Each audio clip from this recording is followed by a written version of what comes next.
오늘 하나님의 말씀은 마태복음 14장 1절에서 12절까지의 말씀입니다. 1절과 2절을 봉독하겠습니다. 그때에 분봉왕 헤롯이 예수의 소문을 듣고 그 신하들에게 이르되 이는 세례 요한이라. 그가 죽은 자 가운데서 살아났으니 그러므로 이런 능력이 그 속에서 역사하는도다 하더라. 아멘. 성도 여러분, 어떤 인생이 진정 행복한 인생일까요? 돈과 명예와 권력 갖고 있으면 후회 없이 살 수 있을까요? 사람 사는 것 보니까 결코 그렇지 않습니다. 인간은 아무리 많은 것을 소유한다고 하더라도 결코 만족할 수 없는 존재입니다. 영혼의 빈 공간이 진리로 가득 채워지기 전까지는 그 누구도 인생에 타는 목마름을 해소할 수 없습니다. 자, 오늘 본문에 등장하는 헤롯을 생각해 봅시다. 헤롯은 끝없는 불안, 과도하게 정신적인 압박을 받았습니다. 헤롯은 로마가 임명한 갈릴리의 분봉왕이었습니다. 분봉왕이라고 하는 것은 4분의 1의 영토를 다스리는 왕이라고 하는 뜻으로 왕보다는 좀 낮은 지위였습니다. 당시 예수님이 병자들을 고치시고 귀신을 쫓아내셨다는 소문이 온 갈릴리에 퍼졌고 급기야 왕궁에도 이 소식이 들려왔습니다. 헤롯은 예수님에 대해 자세히 확인해 보기도 전에 세례 요한이 죽은 자 가운데서 다시 살아난 것이라고 단정합니다.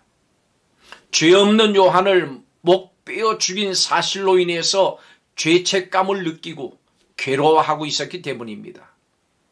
비록 왕이었지만 헤롯은 의인을 죽인 일로 인해서 끝없는 불안과 과도한 압박을 받고 있는 것입니다.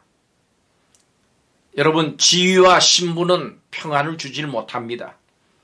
힘과 권력도 안정감을 주지는 못합니다. 비록 가진 것이 없다고 할지라도 양심의 가책을 받지 않고 진리에 순종하는 사람만이 참된 행복을 누릴 수 있습니다. 헤롯은 진리에 대한 적대감을 가지고 있었습니다.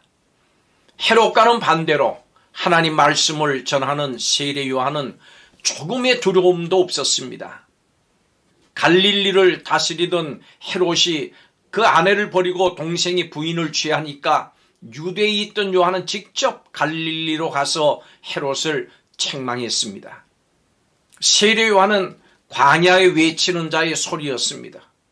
소리, 이것이 그의 사명이었습니다. 이 소리를 위해서 태어났고 또 이 소리 때문에 죽었습니다. 세례 요한은 사명을 잘 감당했습니다.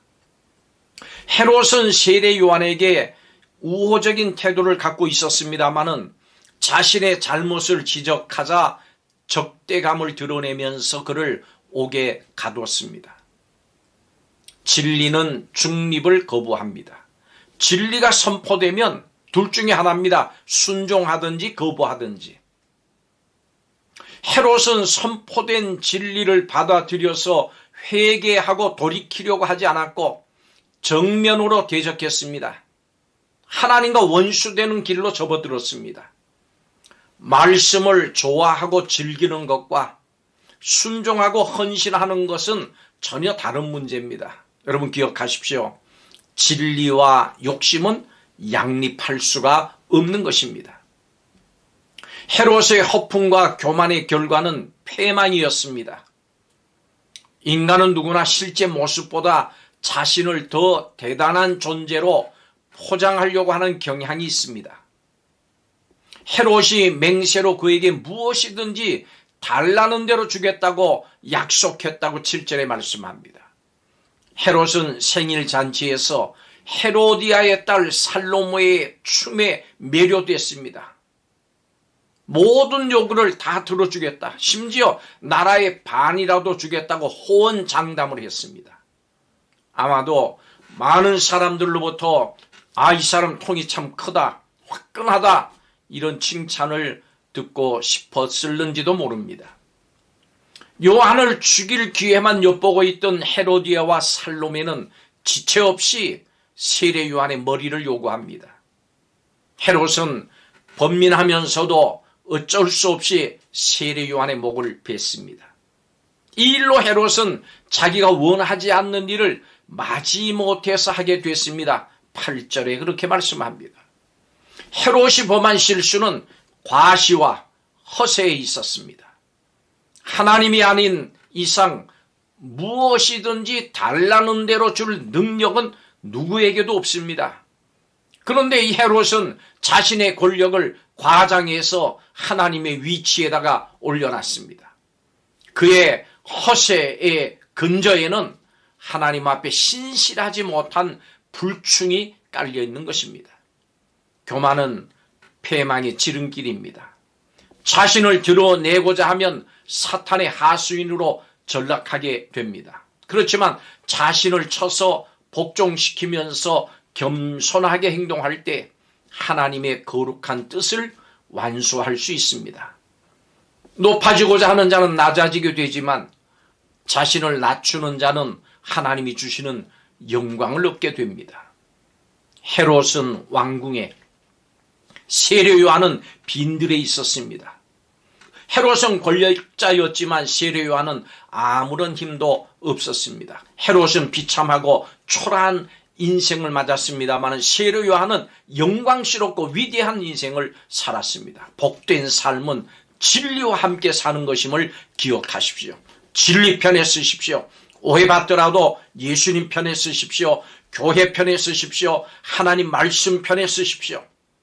복음 편에 서는 우리 성도들이 다 되시기를 주님의 이름으로 축복합니다. 기도하겠습니다. 언제나 하나님 편에, 진리 편에, 복음 편에 서는 성도들이 되게 하여 주옵소서. 때로 이것으로 인해서 환난이 오고 오해를 받고 핍박이 있을지라도 하나님 편에 있는 성도들, 세례 요한처럼 사명을 잘 감당하는 성도들이 다 되게 하여 주시옵소서. 예수님의 이름으로 기도하옵나이다. 아멘.